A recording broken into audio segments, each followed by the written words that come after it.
ठंड में गार्डन में पहली रसोई करने वाली देवरानी। खाना बनाने का ऐसा गार्डन में तो मजा ही कुछ और है, लेकिन सर्दी भी है। ये तुम यहाँ क्या कर रही हो? भाभी भाभी वो मैं। ये गार्डन में खाना कौन बनाता है? वो भी दिखा दी ना तुमने अपनी औकात लड़की, कि तुम गरीब ऐसे ही होते हो। हरे घर में किचन नहीं है जो यहाँ आ गई। मलिका को देखकर सोनल की मानो जान निकल गई, लेकिन सोनल ऐसे गार्डन में खाना क्यों बना रही थी? क्या उसकी कोई मजबूरी थी या कुछ और? अब मलिका क्या करेगी? इतने सारे सवालों के जवाब जानने के लिए कहानी में पीछे चलते हैं। विकास, मैं तुम्हें बहुत पसंद करती हूँ, लेकिन मुझे नहीं लगता कि तुम्हारे इतने बड़े घर में मैं रहने के लायक हूँ। कहाँ तुम और कहाँ मैं, हम दोनों के रिश्ते को कोई स्वीकारेगा नहीं। जहाँ दिल राजी वहाँ रब राजी, और जहाँ रब राजी वहाँ फिर सब भी राजी हो ही जाते हैं। तुम चिंता क्यों कर रही हो सोनल?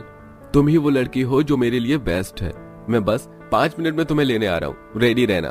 पर सोनल मेरी बच्ची, किससे बात कर रही थी तू? कुछ नहीं बाबा, वो मैं तो, आप मुझे गलत मत समझना। नहीं बेटा, मैं तुझे गलत नहीं समझ रहा हूँ, बल्कि मैं तो काफी खुश हूँ। तूने अपने लिए खुद ही सही इंसान को चुन लिया। सच बाबा वो आज मुझे लेने आ रहा है। अपने आशीर्वाद के साथ मुझे विदा करेंगे ना? जरूर करूंगा।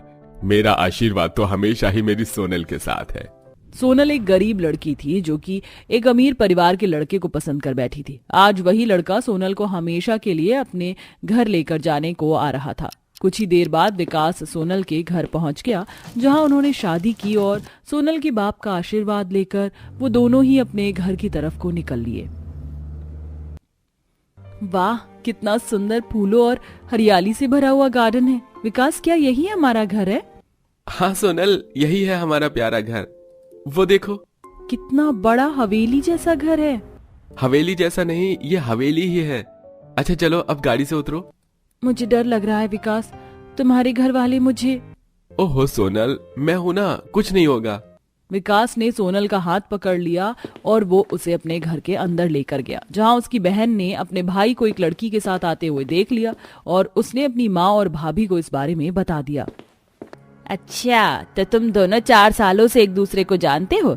तुमने मुझे इस लड़की के बारे में एक बार भी बताना जरूरी नहीं समझा विकास? माँ बस डरता था कि कहीं आप मना न कर दो। वैसे माँ, सोनल बहुत अच्छी लड़की है, आपको कभी भी शिकायत का मौका नहीं देगी। आप इसे एक मौका दे दो। ठीक है, दे देती हूँ। वैसे भी अब तो कुछ और किया नहीं जा सकता है, आखिर सोसाइटी में हमारी भी कोई इमेज है।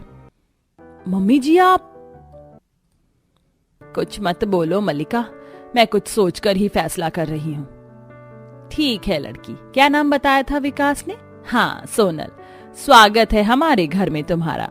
भावना ने बिना किसी हाय हाय या किचकिच के अपनी बहू को घर के अंदर बुला लिया। भावना या उसकी बेटी राधा को तो सोनल से कोई दिक्कत नहीं थी, लेकिन मलिका जो कि भावना की बड़ी बहू थी, उसे सोनल का घर में आना जरा सा भी पसंद नहीं आया। नमस्ते माँ जी। नमस्ते, आ गई तुम बहू? जी।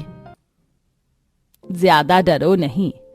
ठीक है, तो आज तुम्हें खुद को अच्छी बहू साबित करने का मौका दिया जा रहा है। आज तुम्हारी पहली रसोई होगी और उसी से पता चल जाएगा कि तुम कैसी बहू हो।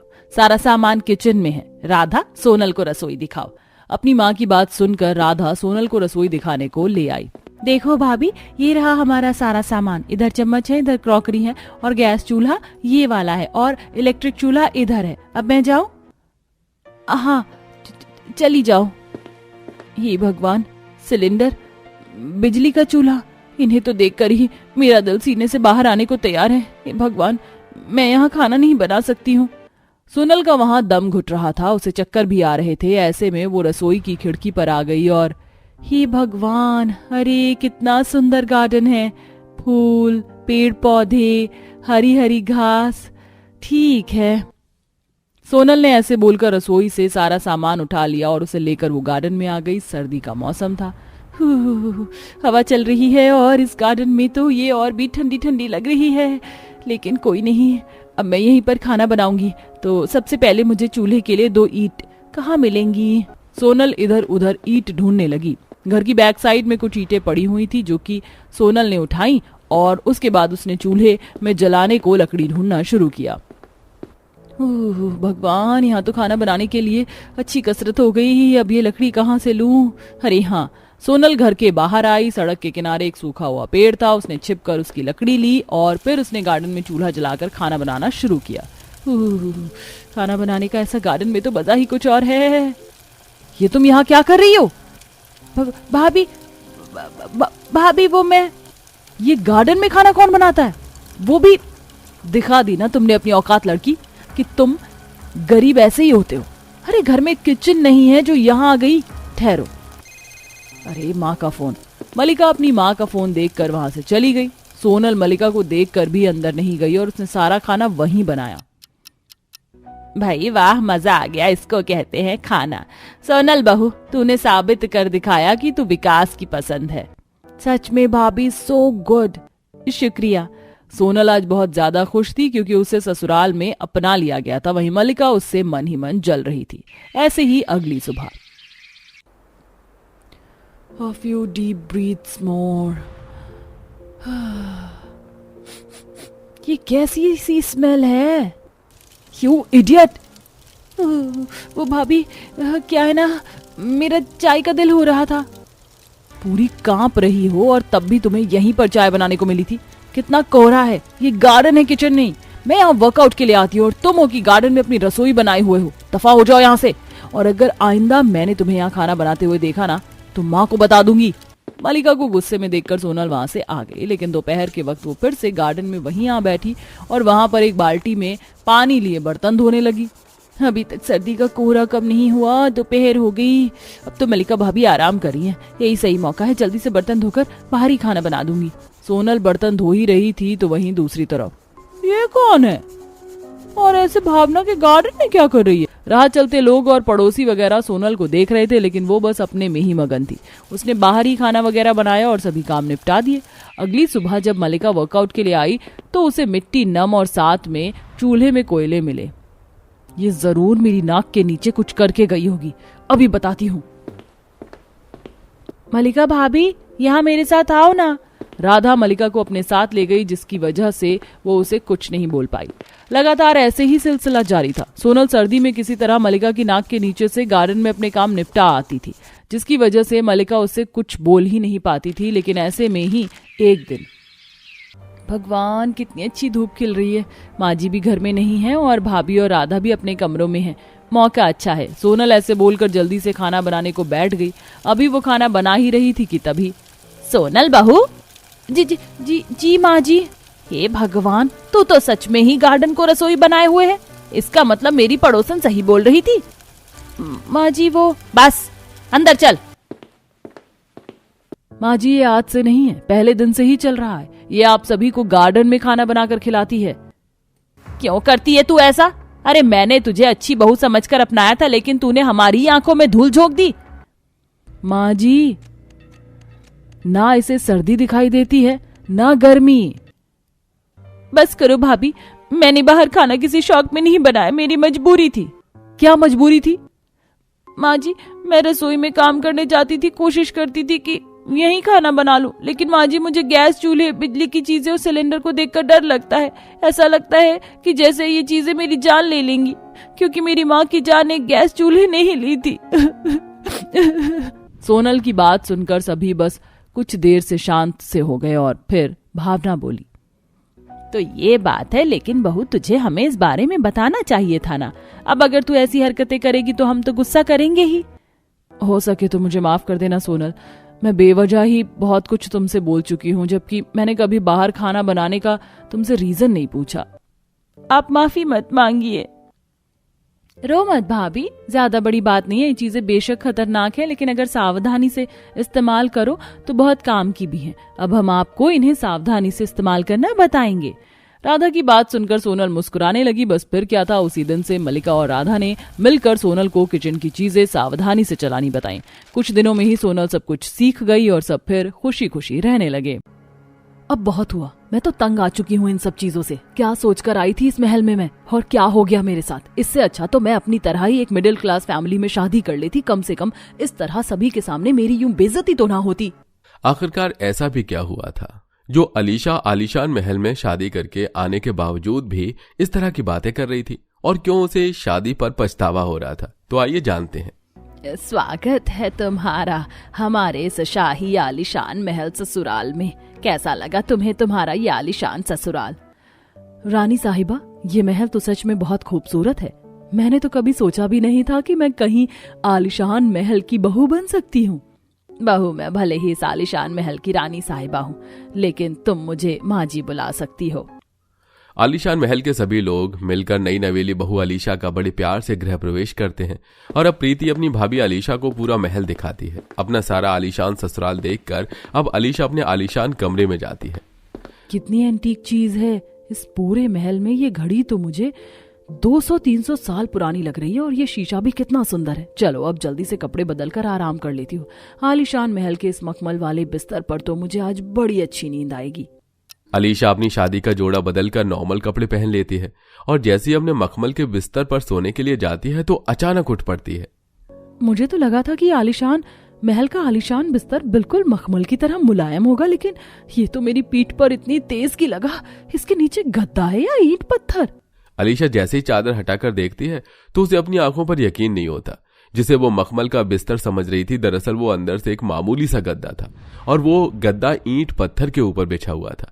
ये सब देख अलीशा को काफी हैरानी होती है कि तभी अलीशा का पति राघव भी कमरे में आ जाता है। राघव, ये सब क्या है? तुम आलीशान महल में रह रहे हो और यहाँ बिस्तर की जगह ये ईंट का पत्थर बना हुआ बेड है। इस पर भला तुम सोते कैसे हो? पहले के समय में कहाँ लकड़ी के बिस्तर हुआ करते थे, उस समय लोग इसी तरह सोते थे। मुझे तो इस पर सोने की आदत हो चुकी है। सोने की तुम भी धीरे धीरे इसकी आदत डाल लो। असली आलीशान महल के लोग इसी तरह सोते हैं अलीशा। बेचारी अलीशा रात भर उस बिस्तर पर करवट ही बदलती रहती है और ऐसे ही अगला दिन शुरू हो जाता है। अलीशा जल्दी से उठकर तैयार हो जाती है। मैंने तो सुना था कि आलीशान महल में रहने वाले लोगों का खाना भी उनकी तरह ही आलीशान होता है। मेरे मुंह में तो अभी से ही पानी आ रहा है। ना जाने मेरे लिए खाने में क्या क्या बना होगा। मलाई कोफ्ता, पालक पनीर, शाही पनीर। अब तो भूख भी बर्दाश्त नहीं हो रही। चलो जल्दी से नीचे चलती हूँ। अलीशा अपने ससुराल वालों के साथ डाइनिंग टेबल पर खाना खाने के लिए बैठ जाती है, ये सोचकर कि उसे अपने आलीशान ससुराल में आज शाही खाना खाने को मिलेगा। लेकिन जैसे ही खाना टेबल पर लगता है तो अलीशा के तो मानो होश ही उड़ जाते हैं। जहां अलीशा शाही पनीर, पालक पनीर की उम्मीद लगाकर बैठी थी, वहीं पूरे डाइनिंग टेबल पर सिर्फ दाल, रोटी, चावल और चटनी रखी हुई थी। आलीशान महल में रहकर भी आप लोग ये सब खा रहे? अरे इससे अच्छा खाना तो गरीब खा लेता है। कितनी अजीब बात है ना। बाहर से तो मेरा ससुराल आलीशान महल है, लेकिन अंदर से इतनी गरीबी। कोई गरीबी नहीं है बहू, बल्कि इसे ही तो असली खाना कहते। रोज रोज पालक पनीर, शाही पनीर, बिरयानी खाकर हम थक चुके थे, इसीलिए अब कुछ दिनों तक हमारे घर में यही सब बनेगा। अलीशा बड़ी मुश्किल से अपनी आलीशान ससुराल में वो गरीब वाला खाना खा पाती है और अब कलावती अपनी बहू अलीशा को उपहार के तौर पर कुछ चीजें देती है। अलीशा बहू, ये हमारा पुश्तैनी हार और पुश्तैनी साड़ी है। जब भी कोई नई नवेली बहू शादी करके हमारे इस आलीशान महल में आती है तो हम उसे उपहार के तौर पर ये पुश्तैनी चीजें देते हैं। अलीशा जैसे ही अपनी सास की दी हुई साड़ी खोलकर देखती है। माँ जी, ये आपकी पुश्तैनी साड़ी है या साड़ी तो एक रंग की होती है, लेकिन ये तो रंग बिरंगी साड़ी है, जैसे ढेर सारे कपड़ों को आपने आपस में जोड़कर साड़ी तैयार की हो। अरे बहू, यही तो आजकल का लेटेस्ट फैशन है। इसे पहनकर तैयार हो जा तू भी, फिर तू भी रानी साहिबा लगेगी। रानी साहिबा का तो पता नहीं, लेकिन बर्तन बेचने वाली जरूर लगूंगी इसे पहनकर। साड़ी देखने के बाद अब अलीशा जैसे ही अपने सास का दिया हुआ पुश्तैनी हार देखती है तो उसे पता चल जाता है कि वो असली सोने का नहीं बल्कि नकली हार है। जिसे देख ये सब क्या है? आलीशान महल में रहकर भी आप मुझे पुश्तैनी के तौर पर ऐसी कबाड़ा चीज दे रहे हैं। ये असली सोने का हार नहीं बल्कि नकली हार है। आपने तो बस इस पर पीले रंग का पानी चढ़ाया है। ये देखिए, इस तरफ से इसका पानी उतर रहा है। अलीशा को अब धीरे धीरे समझ आने लगा था कि भले ही उसका ससुराल बाहर से आलीशान महल हो, लेकिन अंदर से उसका ससुराल गरीब है। अरे माँ जी, ये घड़ी तो कब की खराब हो चुकी है। आप लोग इसे फेंक क्यों नहीं रहे हैं? कबाड़ी वाले को दे दीजिए, कुछ पैसे मिल जाएंगे इससे आपको। कह तो ठीक रही है बहू, लेकिन इस घड़ी की सुइयां निकालकर हम इसमें अपनी फोटो लगा सकते हैं और देखते ही देखते हमारा एक एंटीक पीस का फोटो फ्रेम तैयार हो जाएगा। कंजूसी की भी हद होती है। एक तो आलीशान महल ससुराल के सपने दिखाकर मेरी शादी गरीब ससुराल में हो गई। शादी तो ये बस नाम का आलीशान महल है, वरना ये किसी झोपड़पट्टी से कम नहीं। रोज रोज अपने आलीशान महल ससुराल में दाल रोटी खा खाकर अलीशा काफी बोर हो चुकी थी, इसलिए आज वो अपने पास रखे हुए कुछ पैसों से सबके लिए बिरयानी बनाती है। कितनी अच्छी खुशबू आ रही है ना इस बिरयानी के अंदर से। आज तो सब लोग उंगली चाटते रह जाएंगे। अलीशा के ससुराल वाले जैसे ही डाइनिंग टेबल पर आज दाल रोटी के बजाय महंगी बिरयानी देखते हैं तो सबकी आंखें बाहर निकल आती हैं। अरे भाभी, आपने इस बिरयानी को बनाने में कितना खर्च किया है? हे भगवान, आपको इतना खर्च करने की क्या जरूरत है? हम दाल रोटी में भी खुश थे। और नहीं तो क्या बहू, ये तो बहुत ज्यादा बिरयानी है। अब एक हफ्ते तक हम ये बिरयानी खाएंगे और घर में कुछ भी नहीं बनेगा। अपने ससुराल वालों को हर छोटी छोटी चीज पर कंजूसी करता देख अलीशा काफी ज्यादा परेशान होती है। ऐसे ही कुछ समय गुजर जाता है और आज अलीशा की कुछ सहेलियां उससे मिलने के लिए उसके आलीशान ससुराल में आती हैं। अलीशा, तेरा ये आलीशान ससुराल तो काफी ज्यादा सुंदर है। हम तो यहाँ आज बहुत सारे रील भी बनाएंगे। हाँ, क्यों नहीं, जरूर। बाहर से आलीशान महल और अंदर से गरीब ससुराल। मेरी किस्मत खराब थी जो इस घर में मेरी शादी हुई। अलीशा घर में काम करने वाले नौकर को बोलकर अपनी दोनों सहेलियों के लिए नाश्ता मंगवाती है कि तभी उनका घर का नौकर नाश्ते में काली चाय और पार्ले जी बिस्किट लेकर आता है, जिसे देख ये क्या, तेरा महल जैसा ससुराल में रहकर भी तू ये गरीब वाला नाश्ता करवा रही है? अरे गरीब भी इससे अच्छा ही नाश्ता करता है। लगता है तेरा आलीशान ससुराल सिर्फ नाम का आलीशान ससुराल है, वरना ये किसी झोपड़पट्टी से कम नहीं है। अपनी दोनों सहेलियों के सामने अपनी बेइज्जती होता देख अलीशा अब अपने घर की नौकर पर भड़कने लगती है।